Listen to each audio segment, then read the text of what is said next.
It's the podcast nobody asked for. Gary and Terry argue about music. All right, folks, here's the deal. I've talked my friend Gary Knight into joining me on a monthly podcast where we talk about music, local music, crap to do with music.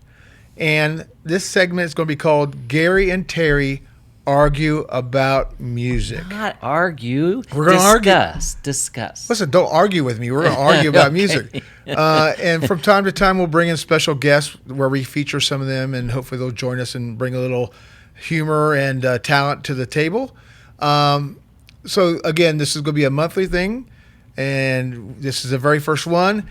It may suck, and this may be the very last one, but we're going to give this a shot. So what we're going to do today is talk a little bit about what's going on with the Fries. We're going to start with the Fries, then we'll go talk about other things. That band you call the Fries. The Fries Band. Yeah. Oh, okay. The Fries Band. That's right. Well, we're getting ready to rev up 2025. And how many gigs? I see you got your gig list right in front of you. I do. We've got about 14, 15 shows coming up. And you will always add more, as it seems like, as the season. Somebody's always calling you up. I don't know if there's any room because the other members of the band, talented members, all the talent, yeah. They have other priorities a lot of times where the band is not their top priority. So they all play in other bands? They play in solos, duos. I don't know if any's branched to a trio, and then a totally different bands. So now, if you ever find yourself where it's everybody but you, that might be a message to you. Yeah, well, that's where it is. That's where it's been the last couple of years. But I get the honor of putting the schedule together, which is thankless. And what's the first gig you got? Oh, well, the first real one. I'm not dissing the gambling places because we still have a couple more of those to do. Oh yeah, those are an indoor thing, and right. Most of our schedule's outside. We're going to do something called the First Friday Farmers Market in Middletown. Cool. I've never heard of it. And they're starting it out, and we're the first one. And I think, as a matter of fact, I know, that is on June the 6th. So it's Friday Farmers Market in Middletown. So those folks are urgently wanting some Fries music. Outside. June 6th. Yeah, and if not, there'll be an indoor one coming up in April 26th. Yeah, on a Saturday, we'll be at Hollywood Gaming. Up north, and then in May, a couple weeks later, we'll be at Miami Valley Gaming. Okay. So a couple indoor shows. So the Milos are on a break right now because my brother got a foot infection, and they almost had to take his foot. Oh, jeez. No, they came close. They had to take him in, and they said, we may have to take your foot because something got infected, and they couldn't figure out what it was or how it was traveling up through to his leg. Oh, yeah. So he's in the hospital right now. He is. He was out for a while, then they put him back in because they can't figure out what the bacteria is and how to treat it. That's not good. No, so we're still on break. We'll probably be on break, I'd say, till probably May. You never know. We might try to squeeze something in April. But for those folks looking for a Milo update, that's what's going on with the Milos. So let me ask you a question that pertains to stuff that I love. As you can see, the wall behind me, guitars. Ooh, what is impressive? It is impressive. I can't play them. I wish I could play them, but I can't. Yeah. What guitar? I know you have a bunch of guitars. How many guitars do you have? 26. 26. See, he's just as bad as I am. But I don't display them. Well, no, they're in boxes. You need to get them out, give them some life. Well, that's I hear. You have to really take care of the moisture effect if they're out. And that they can dry and that's crack. True. It's all true. Yeah. So if they're in their cases, a lot of times you don't have to be as concerned. You know, people who are dead in coffins, you don't have to worry about them either. Get them out, Gary. Give them some. Let them see some sunlight. Well, not all of them are dead in those coffins. What's the guitar you play most? Right now, I am a Taylor snob. I'm a Taylor snob. I used to do Ovation.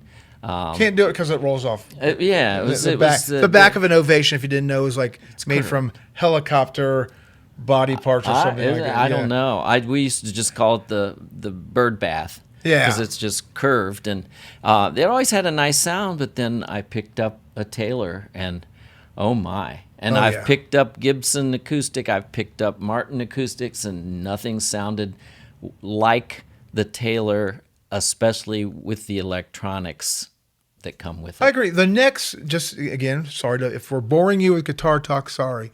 But the neck on a Taylor is made in a way where it feels almost like an electric guitar neck. Yeah, it's not as wide. It's not as wide. Yeah, and if you've got little hands, You're correct, yeah. it's much easier to play. But then I play 12-string now, Which is hard. Almost primarily the whole show. That's so hard on your fingers. It's tough, but I don't want. So many people come up and say, I can't believe you play 12-string. That is just amazing.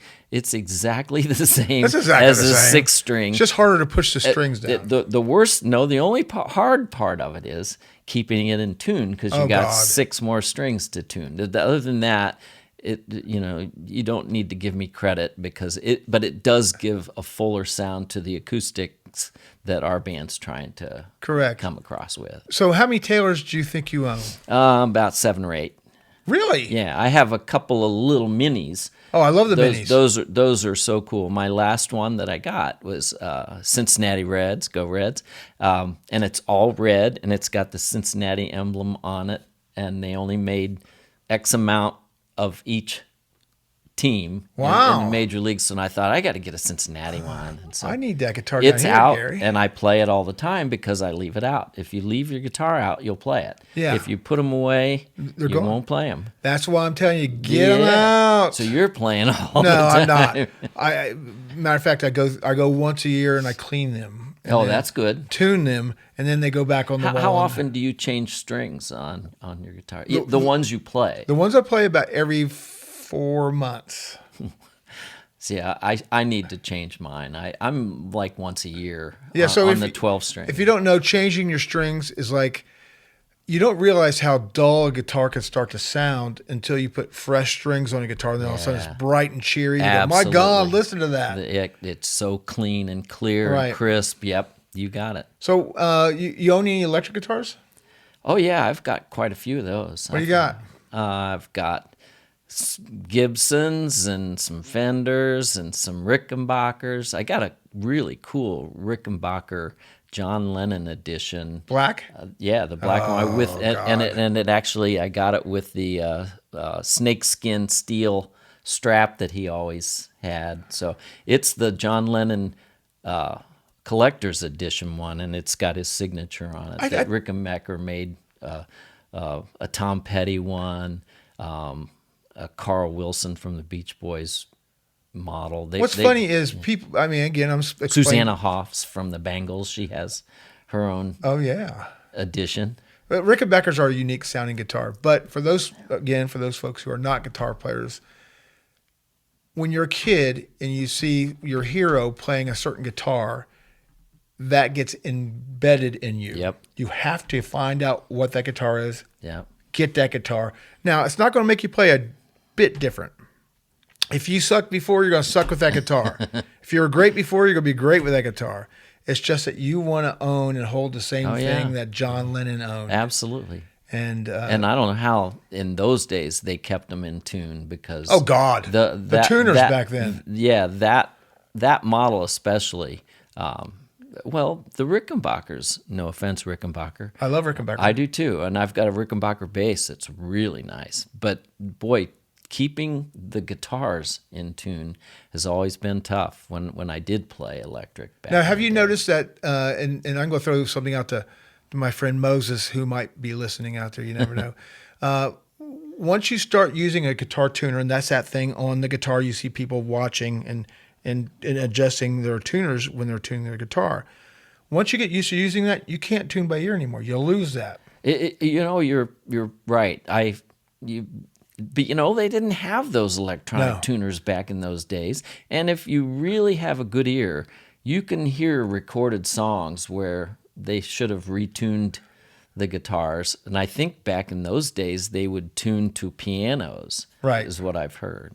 So that's why I threw out Moses. He's a most phenomenal musician I know. He's only 17, and kid could play anything and plays it at a level that's beyond belief. But he tunes by ear. I tried to give him a tuner. He goes, "I got it." Yeah. He didn't want it. And I'll give him a lot of credit. Anything else about guitars you think we should tell these good folks who might be listening, that 5 people out there? I don't know. They might be guitared out. How many guitars do you have? Or is this? It's over 30 and under 40. Okay. Do you ever get static from your wife saying, "Why do you have so many guitars? You can only play one at a time." Every day. I get that, and my rebuttal is always, "Why do you have so many shoes? You can only wear 2 at a time." That's right. And so it still doesn't work. No, it doesn't work. But the way I look at guitars, and we'll wrap up with this, is they're art, and that's why they're on the wall. They are. They go up in value if you buy the right guitar. Sure. If you buy the wrong guitar, it doesn't go up in value. But you're obviously buying the right go guitar. down. Well, it depends on what it is. Yeah, I guess so. I mean, you buy a Japanese Fender, it ain't gonna go up. No, it's not gonna go up. No. So make sure you're buying the right guitar, and if you're interested in what right guitar is, contact Gary. He'll be glad to help you out. Hey, so I want to jump to real quick. Jim Snow, who's a friend of yours, and I know Jim. You probably know him better than I do. Oh, I love Jim. He has something called the Jim Snow Report. It's called the Snow Report. Yeah. And I didn't realize it. I think it's like every day. Every day. He puts out what's going on that night in the area of music, trivia, karaoke, anything entertainment-wise. He's putting it out. And I am blown away by the effort he puts into this thing. And it's not just the Dayton area. He's now expanded to like Cincinnati area and Middletown, and I mean you name it. He's gone up to Troy and's got venues I'd never even heard of around the area. But he used to do it all through Facebook, and I think Facebook gave him a hard time, so he now does it through emails. Does he? Well, I don't get his email. I'm on Facebook. So so I still see it on. So if you're interested, Snow Report on Facebook, and you'll see it's a list a mile long of crap going on in this area that I never knew about. And the coolest thing, he really majorly endorses local music. Oh, he does. And if you're out there, you'll run into him because he's almost out there every night. I give him so much credit because I never go out. Did you go out? No. And that's why if you ask me about local bands in the area, I could probably name 5 or 6 that I really know and appreciate. But other than that, I don't go out. So I'd love to have, if Jim's ever interested in coming down and joining us, and if we ever do another one of these, have him come down and give us 5 minutes of what's going on, the bands that he likes to see, right? Oh, yeah. We'll always try to take a positive spin on this. Yeah. And do that. So if you're interested in knowing what's going on in the area, because you used to be able to go to the Dayton Daily News or the Journal Herald for there's the music old folks. Tonight. And not anymore. That little section, they do a Thursday, Friday, Saturday, Sunday kind of thing. And you remember a few months ago we did something with Pat McMichaels from Flywheel? Yeah. Flywheel has a reunion coming up. Yes. I think it's in April something? It's coming up soon. I'm not sure. I think it's at the Is it the Moose? No, it's in Kettering behind the Whip and Hewitt. Whip and Hewitt. The phone booth. I think I saw they were going to. the phone booth. They're going to debut there. Phone booth's probably one of the only places around that really has a nice stage and a big area where you can have a band like Flywheel do a reunion. They've reached out to us for a few years since they changed location, and they just reached out at the wrong time because our band has pretty much sworn off playing bars. Clubs, bars, just mostly because of the hours. That's right. So if you don't know, out there listening, when you're older, especially like Gary, definitely playing past 10 o'clock is tough. And Yeah, they want you to start at 10 o'clock. they want you to start it and Yeah. end at 2. I mean, Yeah. could you imagine that? Who the hell stays out till 2 o'clock? It ain't me. Babe. It ain't me. That's why we like playing wine bars. We start at 6:37 and we're Yeah, done by sure. 10. I'm home by 10:30. I had to negotiate hours to play the 2 gambling places that we play because they wanted us to play from 8 till midnight, and they started 9 to 1. And Oh, I said, God. "Oh no, we're not going to do that." And they said, "Well, what would it take?" And I said, 3 hours instead of 4. Yeah. And we'll just play straight through for the most part. Maybe take a 5-minute break, and they went for it. And so we're doing 3 hours at those shows. That's and a we good gig, start yeah. at 8:30, and I think one's 8:30 to 11:30, and then Miami Valley's 8 to 11. So it's not too bad, but each one of them's still, 40 minutes away to just get there. Well, all right. So we're going to end this first segment with what I like to call the area where we're going to argue the most. Maybe. You never know. We No. might agree on this. Discuss, not instead argue. Instead of asking, what Stay bands do you positive. like, Gary? I'm going to ask you, what bands don't you like, Gary? Tell me the band that you turn the radio station when you hear it. ABBA. See, I disagree with you. I like ABBA's music. I think some of the songs are well written. They're great songs. Now, they do remind me a little bit of disco crap, but, when you hear them done by somebody else, some of the songs are good. Yeah, and I heard they had a really good musical. Oh, yeah, Mamma Mia. Yeah, I heard that was really good. It was good.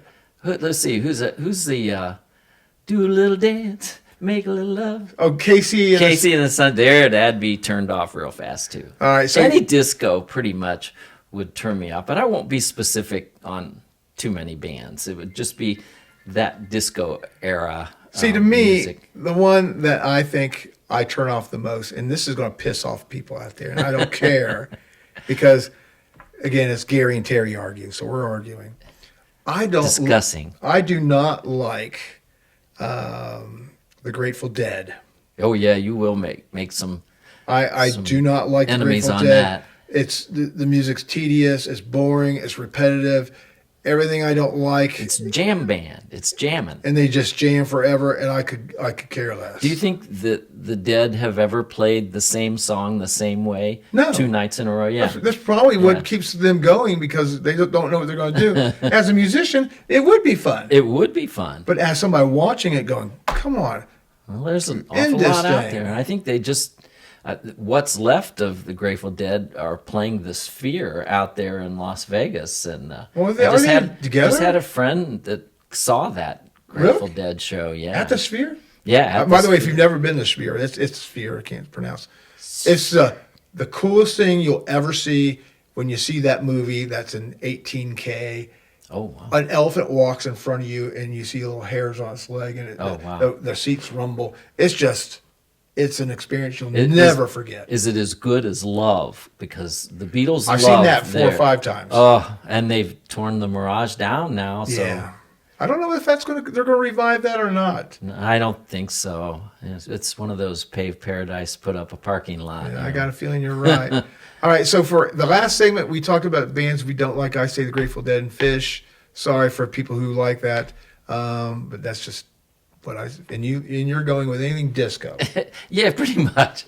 Disco would do it. You're taking out a whole genre of music. Yeah, and the Bee Gees. Oh, come on. Now, I can't. Yeah, I can't say that I dislike the Bee Gees, but they had an era there that was, totally disco, and it was like the premiere of. But if you all heard the that, disco. if I put that on right now, it's good music. Saturday Night Fever, whatever the hell. Oh, that yeah, thing, yeah. You go, that's pretty good. Oh, it's great stuff. It's Yeah. great stuff. But if it comes on, not wow. anymore of that, because I think I've had an appreciation develop over the years for the Bee Gees. Yeah, especially old Bee Gees. I mean, Oh yeah, my God. yeah. One thing we'll talk about maybe on another segment is plastic music, and I think mostly stuff coming out today, and again, it's just aging me, is plastic. It's kind of like disposable music. It's Well, I don't know plastic music. plastic just means there's no substance there. It's just somebody went in the studio, created some loops. They sang something over top of it, and It has a good beat, has a good beat. thing. And then it's there today, and it's going tomorrow, and there's no greatest hits. Yeah, you yeah, don't think yeah. there's going to be a radio station 50 years from now that says top hits from 2020? You know, Yeah, that ain't gonna be yeah, it. you know. There's nothing that. What's happened to the singer-songwriter? Maybe that would be an episode to get into next time. Because we are experts in all areas of music. That's so right. we can tackle them all. Just And ask us. And what we say goes. All right. Well, let's end this segment and let's see how we do. And if maybe people next time. Oh, there's a next time? Well, you said every month. We'll see if this one ever gets out.